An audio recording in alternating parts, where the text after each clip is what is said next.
এলাকায় মসজিদে দান বাক্স আছে? আপনারা কি জানেন মসজিদের দান বাক্স বিদআত? জানেন না?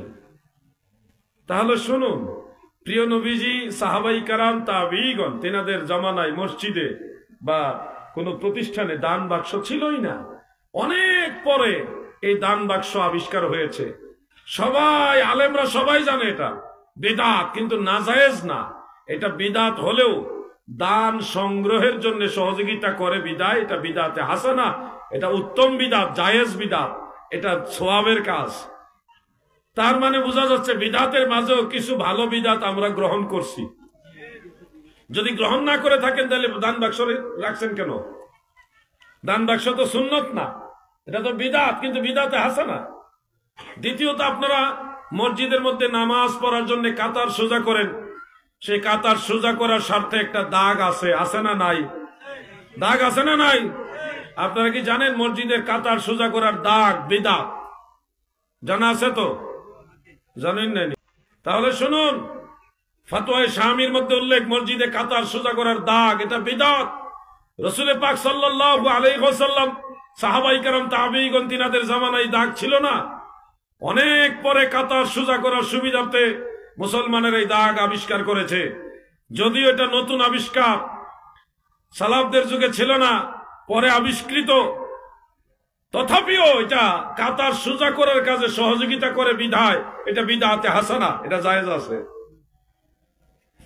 তার মানে বোঝা যাচ্ছে কিছু কিছু নতুন আবিষ্কার যেগুলি সুন্নত না, বিদআত, কিন্তু উম্মতে মুসলিমা গ্রহণ করেছেন, মুসলমানের এটা গ্রহণ করেছেন। সব বিদআত খারাপ না। যদি খারাপ হয় তাহলে দাগ মিশাও, মসজিদের দাগ মিটায় দাও। তৃতীয়ত, আপনাদেরকে আরেকটা প্রশ্ন করি, প্রশ্নগুলি করলে কি আপনারা রাগ করেন? রাগ করবেন, আমি বুঝানোর জন্য বলতেছি। তৃতীয়ত, আপনারা মসজিদে মিনার দেখেছেন? দেখছেন না? আপনারা কি জানেন মসজিদের মিনার বিদআত? না জানারই কথা, এই ওয়াজ হয় না তো। রাসূল করিম সাল্লাল্লাহু আলাইহি ওয়াসাল্লামের জামানায়, সাহাবাই কেরামের জামানায় মিনার ছিল না, তাবিঈদের জামানায় ছিল না। বাদশাহ হিশাম বিন আব্দুল মালিক, ওনার জামানায় এসে সর্বপ্রথম পৃথিবীতে মিনার আবিষ্কার হয়। আউনুল মাহবুদ শরহে আবু দাউদের মধ্যে উল্লেখ। তার মানে মিনারটা স্পষ্টতই নতুন আবিষ্কার, যা সুন্নত নয়, বিদআত। কিন্তু বিদআত হলেও এটা আযান দেওয়ার স্বার্থে ভালো কাজে ব্যবহার হয় বিধায় আইম্মাই কেরাম বলেছে অসুবিধা নেই, এটা বিদআতে হাসানা, এটা ভালো কাজ, জায়েজ আছে। মারহাবা বলেন। এই জন্য কাবা ঘরের চতুর্দিকে মিনার আছে, মসজিদে নববী শরীফের মধ্যে মিনার আছে, বাইতুল মুকাদ্দাসের মধ্যেও মিনার আছে, পৃথিবীর অসংখ্য মসজিদের মধ্যে মিনার আছে। আলেম ভাইরাও জানে এটা বিদআত, কিন্তু এটা এমন বিদআত যেটা জায়েজ।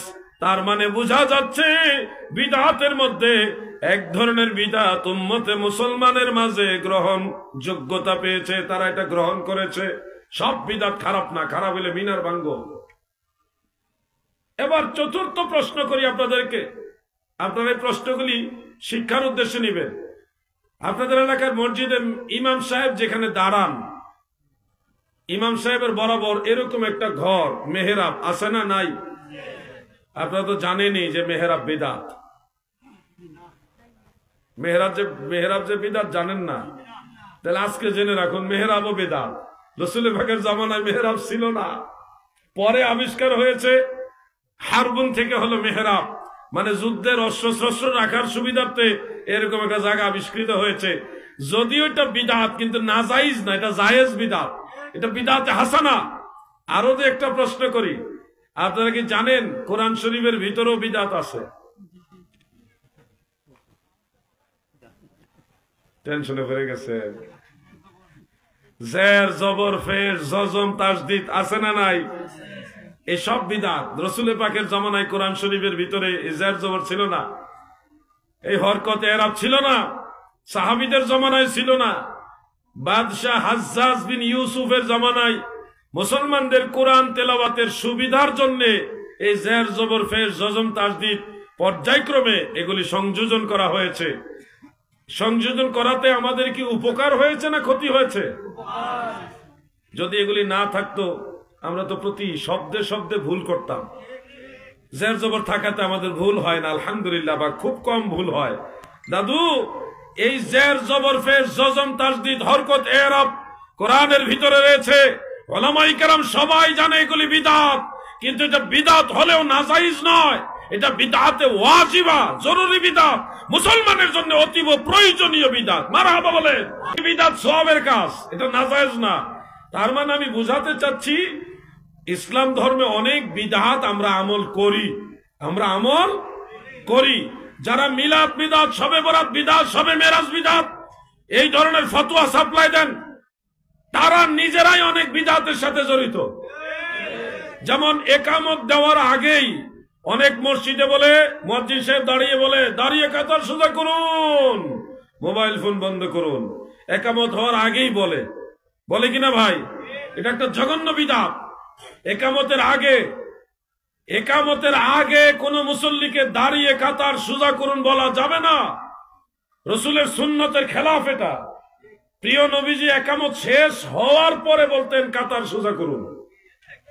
এখনো মক্কা মুকাররমায়, মদিনা মুনাওয়ারায় একামত শেষ হলে ইমাম সাহেবরা আরবিতে বলে সফু সুফুফাকুম, তোমরা দাঁড়িয়ে কাতার সোজা করো, এভাবে বলে। এখনো মক্কা মদিনাতে বলে। একামতের আগে যারা বলে দাঁড়িয়ে কাতার সোজা করুন, তারা বিদআত করছে, কারণ এই সিস্টেমটা সুন্নতের বিপরীত। একামত শব্দের অর্থ হলো দাঁড় করানো, মানে একামত দিলে আপনারা দাঁড়াবেন। একামতের অর্থই হলো এটা দিলে আপনারা দাঁড়াবেন। এখন যদি একামতের পূর্বেই দাঁড়িয়ে যান, তাহলে একামত দেওয়ার আর কোনো অর্থ থাকে না, একামতটাই নিরর্থক হয়ে যায়। মনে রাখবেন একথা। ইমাম সাহেব বলবেন, একামত শেষ হইলে ইমাম সাহেব বলবেন দাঁড়িয়ে কাতার সোজা করুন, মুয়াজ্জিন নয়। মুয়াজ্জিনের দায়িত্ব একামত দেওয়া, আর ইমামের দায়িত্ব কাতার সোজা করুন এই কথা বলা। সুন্নতের খবর নাই, নিজে বিদআতের উপরে আমল করে আর মিলাদ কিয়ামের বিরুদ্ধে লাগছে। শোনো ভাই আমার, বন্ধুরা আমার, দিলের কান লাগায় শুনুন। আমি যদি বলি, একে একে বলি, তাহলে অনেক কথাই আসবে। ভাই সাহেব কোনো অসুবিধা নেই, হুজুর আইসেননি। নারায়ে তাকবীর, নারায়ে রিসালাত। কেমন আছেন? বসেন, একটু দরুদ শরীফ পড়ি। আল্লাহুম্মা সাল্লি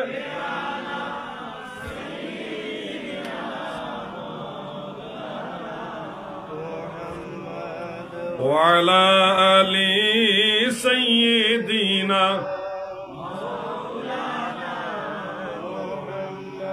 কষ্ট হইতেছে নাকি আপনারা? ব্যতিক্রম ওয়াজ মনে হইতেছে নাকি? কোন আতঙ্ক মনে হইতেছে নাকি? হ্যাঁ, শুনুন ভাই আমার, বন্ধুরা আমার, সুন্নত সম্পর্কে জানতে হবে। একামত ইমাম সাহেব যখন মেহরাবে উপস্থিত থাকবে, ইনকান আল ইমামু ফিল মসজিদ, ইমাম যদি পূর্ব থেকে ইমামতির মুসাল্লায় মেহরাবে উপস্থিত থাকেন, তখন হানাফি মাযহাবের মাসআলা হলো ফাইজা ক্বাল আল মুয়াজ্জিন হাইয়া আলাস সালাহ, মুয়াজ্জিন যখন হাইয়া আলাস সালাহ বলবে, তখন ইমাম মুক্তাদি সবাই দাঁড়াবে। এটা নবীজির সুন্নত। দয়াল নবীজি যখন মুয়াজ্জিন হাইয়া আলাস সালাহ বলতেন, তখন নবীজি দাঁড়াতেন। মুসান্নাফ আব্দুর রাজ্জাকে হাদিস আছে। এর আগে দাঁড়ানোর দরকার নাই। এর আগে মুয়াজ্জিন সাহেব একামত দিবে, আপনারা হাইয়া আলাস সালাহর সময় দাঁড়াবেন।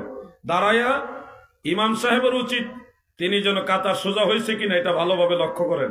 এটা ওনার দায়িত্ব। শুধু নামাজ পড়ানো ওনার দায়িত্ব না, কাতার সোজা হয়েছে কিনা এটা খেয়াল করা, এই ব্যাপারে ঘোষণা দেওয়া ইমামের দায়িত্ব। মনে রাখবেন দাদু, সুন্নতের আমল কোনটা আমরা অনেকে জানি না। বিদআতের সাগরে দুইকে থেকে মুনাজাত বিদআত চালাইতেছি।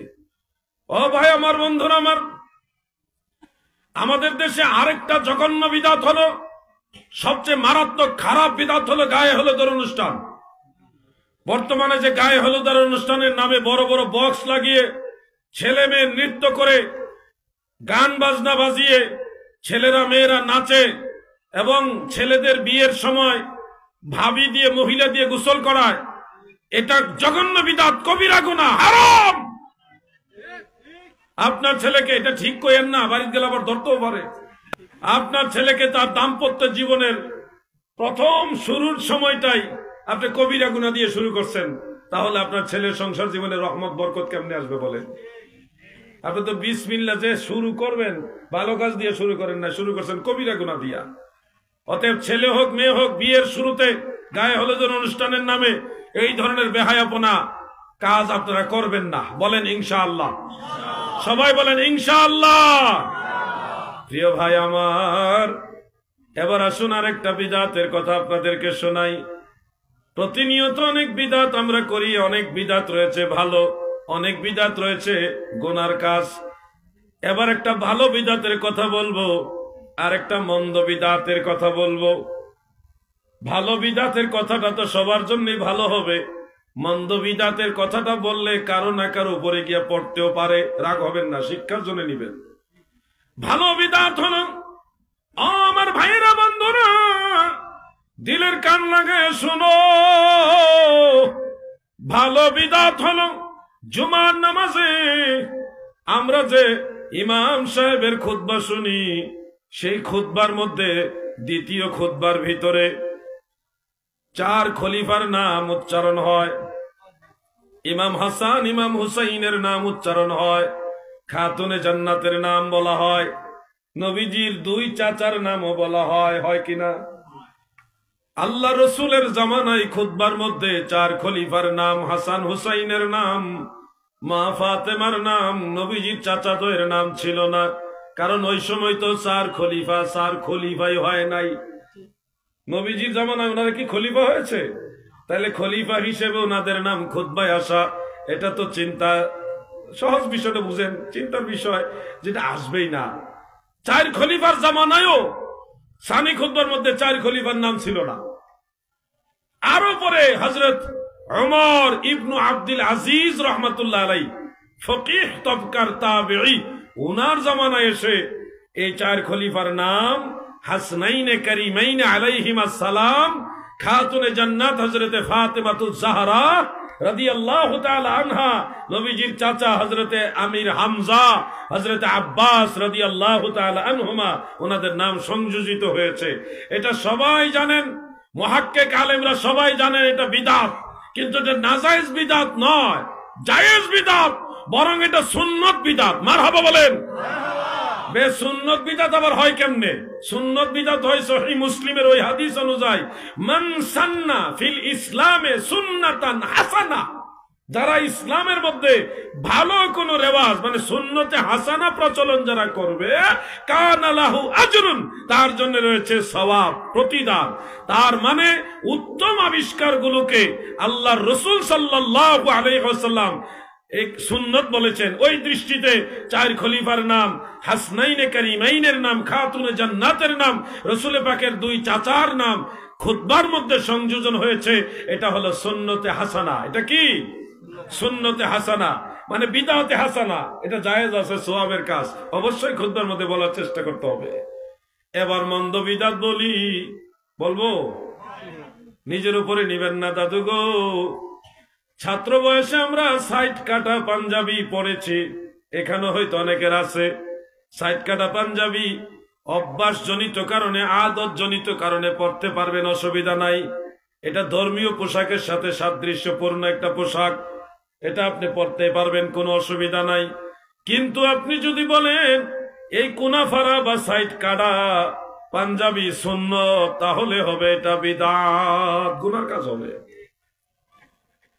অনেক ভাই আছে মিলাদ বিদআত, শবে বরাত বিদআত, শবে মেরাজ বিদআত, হালুয়া রুটি বিদআত, মোনাজাত বিদআত, বিদআতের ফতোয়ার জ্বালায় টিকা যাইতেছে না, অথচ ওনার পাঞ্জাবির 2 সাইড কাটা।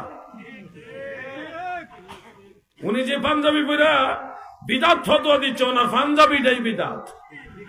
কথা বুঝতেছেন না? বেজার হইতেছেন আপনারা? আমি আপনাদেরকে বলছি সব বিদআত খারাপ না, কিছু বিদআত আছে ভালো, আবার কিছু বিদআত আছে বর্জনীয়, এই গুনার কাজ। মসজিদের মধ্যে অতিরিক্ত কারুকার্য করা, প্রয়োজনের বাহিরেও মসজিদে অতিরিক্ত কারুকার্য করা, এটা বিদআতে মাকরুহা, নতুন আবিষ্কার হয়েছে, প্লাস এটা গুনার কাজ, মাকরু পর্যায়ের গুনার কাজ। অতিরিক্ত কারুকার্য মসজিদে করা যাবে না, বুঝতেছেন না? বুঝতেছেন না? ওয়াজ বিরুদ্ধে যেতেছে নাকি? ভাই আমার, ফিতনার যুগে আমি কি শোনাবো আপনাদেরকে? হাফেজ তুফাজ্জল হোসেন ভৈরবী সাহেব একটা গজল গাইতো। ভৈরবী সাহেবের নাম মনে আসেনি আপনাদের? খুব মায়ার মানুষ ছিল, আশেকের রাসূল ছিল। তিনি মা বাবার ওয়াজ করতেন, চোখের পানি মানুষ রাখতে পারতেন না। নবীর শানে, ওলিয়া উলিয়ার শানে কথা বলতেন। মানুষ খুব মায়ার স্বরে এই কথাগুলি শুনে আনন্দ পাইত, তৃপ্তি পাইত। আমল করো নামাজ রোজা, আমল করো নামাজ রোজা, কায়েম করো সুন্নিয়াত, জিন্দাবাদ জিন্দাবাদ নবীর সেনা, জিন্দাবাদ জিন্দাবাদ জিন্দাবাদ নবীর সেনা। আমল করো নামাজ রোজা, আমল করো নামাজ রোজা, কায়েম করো সুন্নিয়াত, আমল করো কায়েম কর সুন্নিয়াত, জিন্দাবাদ জিন্দাবাদ নবীর সেনা, জিন্দাবাদ জিন্দাবাদ জিন্দাবাদ নবীর সেনা, জিন্দাবাদ। আল্লাহর দরবারে হাজার কোটি শুকরিয়া, আল্লাহ আমাদেরকে সুন্নি মুসলমান বানাইছে। বলেন আলহামদুলিল্লাহ।